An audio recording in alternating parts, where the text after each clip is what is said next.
Now we're going to get down to the nitty-gritty of what Indians are all about. I still say we Indian people are believers in the truth. This is the way of life that was given to your people. You're born an Indian, you're going to die an Indian. Indianness is a good life. You're facing an Indian this afternoon. This week on Muscogee Vision, we spoke with Chief Floyd on the status of the Oklahoma City Indian community and River Spirit Casino. We spotlight Tima Yarji, a Native American student who recently was honored in the FFA program. And we take a look at the 2019 Muscogee Creek Nation football camp. Thanks for watching Muscogee Vision, and we'll be right back after this quick break. The way we present ourselves sends a message. It can be the loudest voice you have. Let your song ring out. We are still here. Remind the world of your ancestors. Make them never forget the resiliency of Native people. These are threads. These are threads. These are threads. These are threads for the tread you make.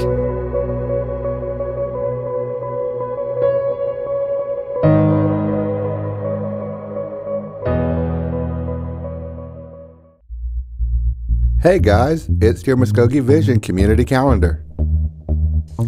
It's banner season. We are offering a variety of banner styles for parades, awards, graduates. 10% off all banners for schools and nonprofit organizations. For more information, contact Muscogee Creative. Email at creative@muscogeemedia.com. Grow OK 2019 workshop. Get to know your perfect customer. Several workshops will be held throughout the state throughout the summer as well. This workshop will be held from 9 a.m. to 4 p.m. Lunch will be provided. Please register at growok.org. Creek Nation Festival 5K is back Saturday, June 22nd. 3 ways to register. You can do it online, you can mail in the form by June 19th, or you can register in person by 5 p.m. on June 19th as well. For more information, contact Sean Partridge at 918-732-7979. Circle Cinema Film Festival 2019, Art, Film, and Music, Thursday, July 11th to Monday, July 15th. For more information, go to circlecinema.org. Thanks for watching, and I hope to see you at some of these great events.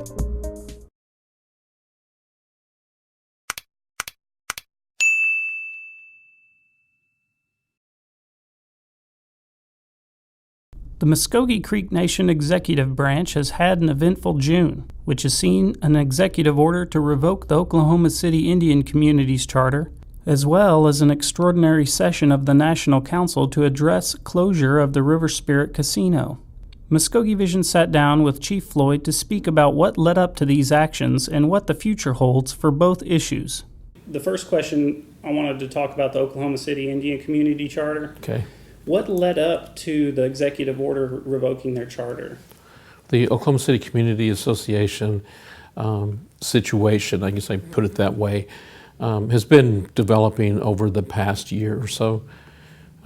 We did not get a 2017 or 2018 audit, which is required under the code.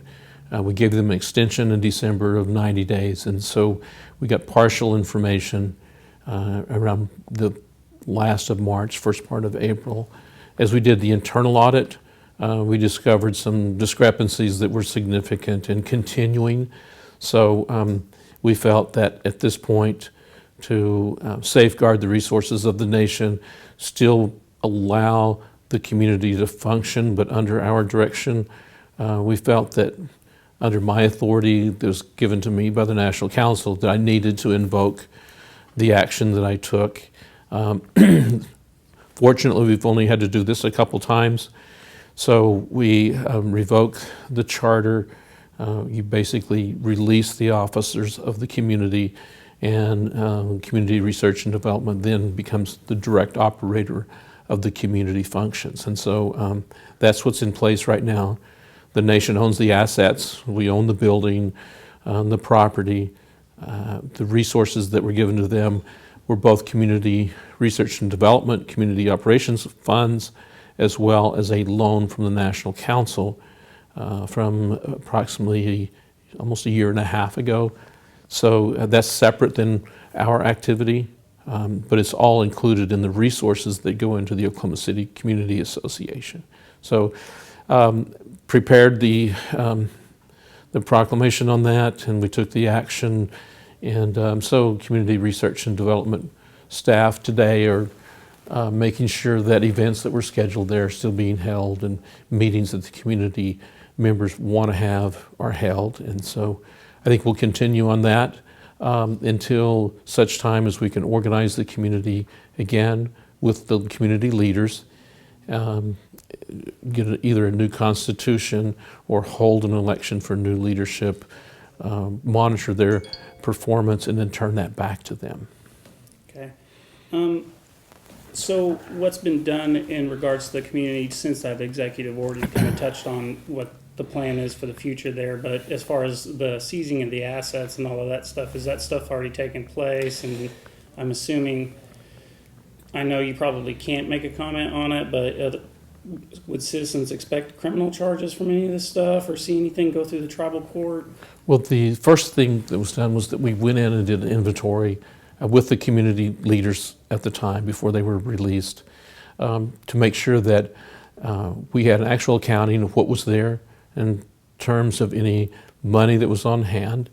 The inventory, because they had several businesses there, detailed inventory of all their inventory, the assets of the equipment, and we made sure that all those things were accounted for before the changeover was made. Now, in terms of what goes on in terms of any investigation by any entity, since they are a state LLC, that's going to be determined through the Attorney General's office and the district attorney with the Oklahoma County. So, that doesn't include me or any of my staff. So I really can't say what's going to be happening there. The information that we have would be available to anybody who would investigate it. But again, being very cautious and trying to protect the resources of the nation is really what drove our actions. And just to clarify for the audience, there's, in addition to when you say state LLC, in addition to them having a charter with the Creek Nation, that they have a separate LLC with the state of Oklahoma. Is that correct? Right. I think they have at least 2 limited liability corporations registered with the state of Oklahoma, and probably licensed in the county, Oklahoma County. Okay. Great. Okay, let's change over and we'll talk about the River Spirit situation with the flooding. So right now, what have you kind of been briefed on the financial impact from this for the nation? Are services going to be impacted? Is the budgeting of any departments going to be impacted? Well, first of all, I think we were fortunate that the disaster that hit us in Tulsa County was, I guess, limited in terms of damage. Yeah, significant because we had to close, but in terms of the physical damage, we actually persevered this thing pretty well. So the experience is continuing as we continue to ramp up to reopen River Spirit. The reports that we've had from the engineering firms have all been positive. We've not had any structural damage. The physical damage to the gaming floor was 0 because the water was underneath it. And so basically it's a cleanup operation. But that costs money to clean everything up and reopen it, plus you have the lost revenue from being closed. We believe, though, in terms of being fortunate, that that's going to be limited in scope. And earlier this week, I had called an extraordinary session to support River Spirit in their payroll because of the assets we have there of the individuals is a tremendous value to the nation. And so we wanted to make sure we didn't lose them as we were closed. We had the support of the National Council members and my office and gaming as well. However, when we did meet and talk about it, gaming felt that several things this is an evolving situation. So as of Monday night, they felt that they would be opening sooner. We don't have a date yet, but originally we had set July 1st. We should have an announcement maybe as soon as tomorrow when they actually will open. And they felt that on hand they had cash to carry them one more pay period. And after that pay period, then they will be reopened and their operating revenue would then pay their payroll as it normally does. And so in that regard, I think we dodged a big financial issue because of the timeliness of getting things reopened. And so that bill was pulled and we didn't have to act upon that. And all parties agreed upon that, myself, the National Council, and gaming advised us of their situation. And so, I think the appropriate action was taken. Again, we've been very fortunate. The visuals of it, I think, are quite compelling. You look at it and think, oh my goodness, this thing's fallen apart. But when the water receded and we had the engineering firms come in, our staff going on site and cleaning things up, the damage was minimal. So we were very fortunate. It's just that, the time to ramp up to get things reopened is, the thing that's probably most telling at this point at River Spirit. Awesome. You actually covered my next question about the situation with the extraordinary session where they passed the tribal resolution to suspend all appropriations, but then they postponed the thing. So you explained that. I've pretty much got everything that I wanted to get. Is there anything you'd like to add to the situation as far as I know you don't have an opening date. This is one of the things I was discussing with everybody back at Muscogee Media is, when that was happening, the local news has helicopters and they show the outside of the building, but nobody's getting the inside, what it looks like on the inside. And that's the stuff that really citizens, like what you were just saying, is like that you can see that it's not as bad as it looks from, the flooding looks from the outside, right? That's correct. It would be awesome if when we got closer, I want to try to get in touch with Pat Crofts and see if we can get a tour. And so kind of to tell everybody, hey, come back, it's open ahead of schedule, etc. So one of the things that we will be doing is making an announcement publicly. I'll be up at River Spirit, maybe even today, but for sure tomorrow, meeting with them. And we want to do exactly what you just asked. We want media to come in. We've had the mayor there, U.S. representatives, representatives and senators' office.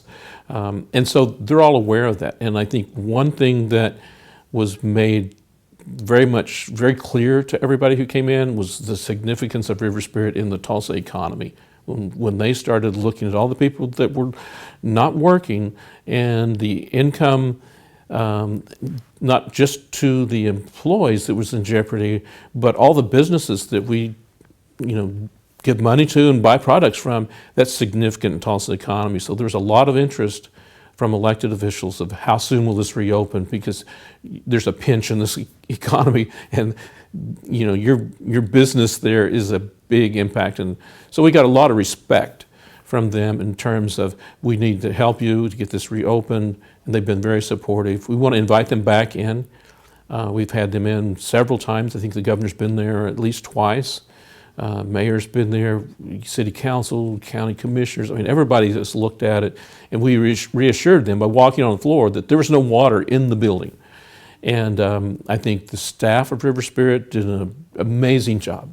And, I know that there's several nights there, I didn't get much sleep, they got none. And the initiative they took to come back to work, that was their place. The ownership by the employees is amazing.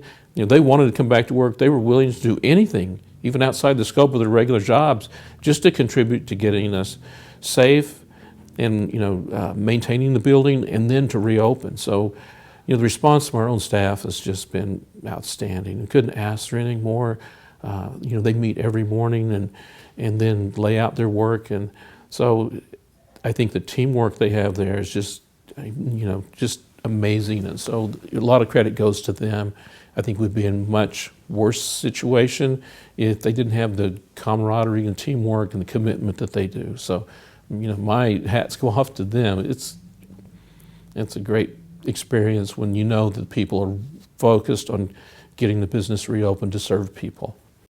June 13th, the day after this interview with Chief Floyd was recorded, River Spirit Resort and Casino held a press conference to announce the reopening date of the casino as Friday, June 21st at 8 a.m.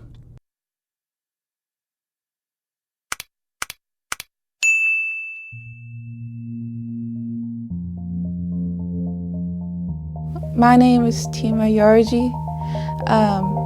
I participate in my ceremonial grounds, Sand Creek and Alabama.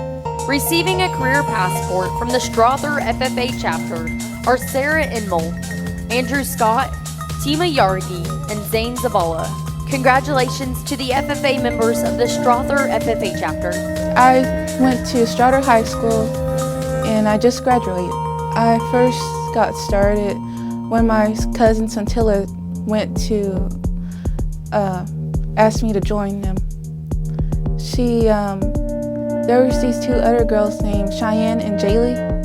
They first started the entomology team. And my cousin Santilla, she said if I didn't join, she wouldn't join as well. So then I joined and we just started it. Next up, the state winners representing the entomology division. They are... Hello, my name is Tima Yarji, and I proudly represent the Strother FFA chapter. I placed second high individual in state entomology. At first, I didn't take it seriously or nothing, but what made me want to get hooked on it was I like to see them smiling. I like to see them proud of, like, when we got third place. That was my first time that I really got hooked on wanting to do more for my entomology team. So first we started off with like a lot of contests throughout April, and those contests led to the state, and throughout those contests I learned more and had more experience with each insect because I wasn't very familiar with them at first. I was just like, you just see them and you wouldn't process like how they are, but that's how I learned more about them. And through those contests, that's how I went to state and how I was able to get second. And then when I went up there and backstage to go across that big stage and thousands of people, that was what made it like really real, because like I wasn't expecting none of that. It's just like I thought I would lose, because I did lose at first. Because at first I got fourth, but then they had to do recount on the points. Then I got second. I plan to get a criminal justice associate degree at Seminole State College, and I'm thinking about minoring at the University of Central Oklahoma. I'm going to try and minor in entomology. I might try like the light horse, but my real like main focus is to be an FBI agent. I want to be an FBI agent and then maybe a librarian and just learn more.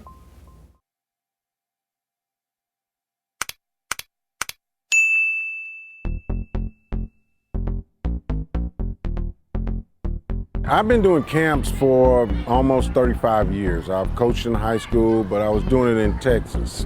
So once I moved back here, probably about 7.5 years ago, well, the nation got in touch with me through some friends of mine, and they were doing camps, and I was asked would I be interested in helping out, and I said sure, that's what I've been doing, and I've dedicated so much of my life after playing sports to coaching. I have 3 sons. All 3 of my sons have been fortunate enough to go to college and play sports. And it was a reason they had an opportunity to travel. And that gave me an opportunity to travel and see more of the country and out of the country. And I think a lot of people don't realize how important sports are to our society. I mean, financially, it's helped so many people. Business-wise, it's helped so many people. There are so many upsides to playing sports. And I'm not talking about just football. I'm talking about being an athlete, period. You know, it pushes so many economic buttons that I like being a part of it. But my role in it is to work with the young men and to make the best athlete I can make. And my way of doing that is I tell people that I empower the body.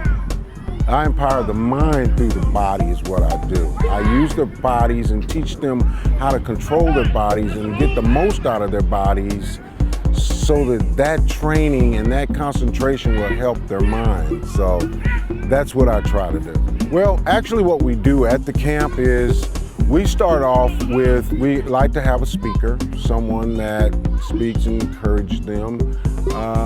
We've had the Chiefs come by and they have encouraged the kids, and it's so important that these kids see that it's important to the rest of the nation to see them do well. It's important. Kids don't get to see that from certain people too often, and this gives them a platform to get in front of the kids and not just the adults. So we start off by doing that, then we warm up, in which we teach these kids the proper way of stretching, the proper way of running, the proper way of catching balls, and by individual drills is how we do this. And they're drills that are being used by coaches and trainers all over the country and all over the world, I should say. So some of them are no different than what anyone else uses. I designed a program 35 years ago, in which I have been doing, that increases speed, quickness, agility, and balance.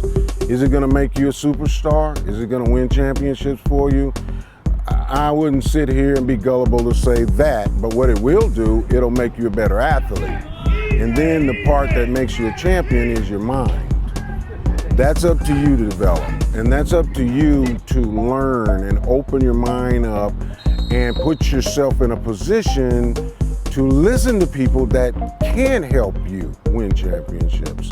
And sometimes people let themselves get in the way of themselves. I've always been one that I've tried to learn from many different directions, and so I try to teach that to any young man that I've come in contact with. I have 3 sons, like I've said, and they have friends, and I coach them, and I coach their friends, and the best thing for me is to see these guys be great human beings and great men. You know, we sometimes as men, especially now, we get a bad rap, but we've earned it. You know, as a male species, we've earned it. It's time for us to step up and prove it different. Those of you that don't deserve that, then let's get out there and prove that we don't deserve it, because there are a lot of guys that do deserve some of the negative stuff that's coming their way. I want to send more gentlemen out there in the world. I want to send more compassionate people out in the world, and I'm using sports to do that. I have to tell you, I've had opportunity to speak in front of the council a couple of times and thank them personally for having the belief in giving me one of their most precious, valuable things in the world, and that's their kids. And they're giving me this opportunity to do that because they trust me enough to do that. I've been in front of the council. Again, I've told them, and I'll say this as many times as I can, you are setting the bar as a council, as a people. You are setting the bar as human beings. And this is how it should be for your kids. You should want the best for your kids. And you are setting the stage for other human beings to step up and do exactly the same thing. So I've thanked them. I will continue to thank them. They have funded this camp. They have shown that it's not all about money. It's important that you show up and you lead by example, and that's just what they've done. So I expect many more communities to step it up and to do what they can for their community because of the Creek Nation. I know this is the 7th of June the 7th, and June the 8th we will be in Muscogee, and then next week we will report on the 12th. So the 13th we will be in Eufaula, the 14th Okemah, and the 15th we'll be in Bristow. And we will be doing the same camp. And we invite anyone that's in that area to come by and join us. Again, I've talked about how the Creek Nation has made it so affordable. I know I've worked for camps and I've been with people where it costs $200-300 to be at some of these camps. Well, if you're not Creek, if you're not part of the nation, which is free, then it's only $5. That's it, just $5. And you can come, have your child there, have a good experience. So these are the very important things that the nation is doing. And not only that, we're looking toward the future. We want to involve basketball. And this time next year, we are going to have some basketball camps also. We know football's not for everyone. And we're going to also have some camps to make you a better athlete. So athletically, we're going to have some camps. So we have plans to really help the youth in every way we possibly can, starting off with empowering the mind through the body. This is a very special day for Coweta community. I have been after the organization to come up here and have a football camp, and we have a great turnout today. I was worried that we would not have enough because of the weather, but we've had like 91 children, and it is so great to have everyone here participating and helping out. It's been a great turnout, and I am so happy. This is my last year on the council, and I hope this continues to carry on after I'm gone. I understand that they want to have another one here next year, so I hope we have a great participation then. Like I said, it's been great. Second Chief was here, and we got to address all the participants this morning and the coaching staff. I got to meet some of the great names from OU and OSU, and it has been really fun. Great turnout. I can't say enough about all the helpers, Sandy and Holly, well, everybody that participated and helped. It's been a great day, and I've really enjoyed it. It's very inspirational. Mr. Lott gave a very inspirational talk to the boys and the girls, and he is it's not just fundamentals of football, it's how to cope in life and at school, doing your studies and working hard in school, and with that you can become a great football player, basketball player, whatever you decide to be.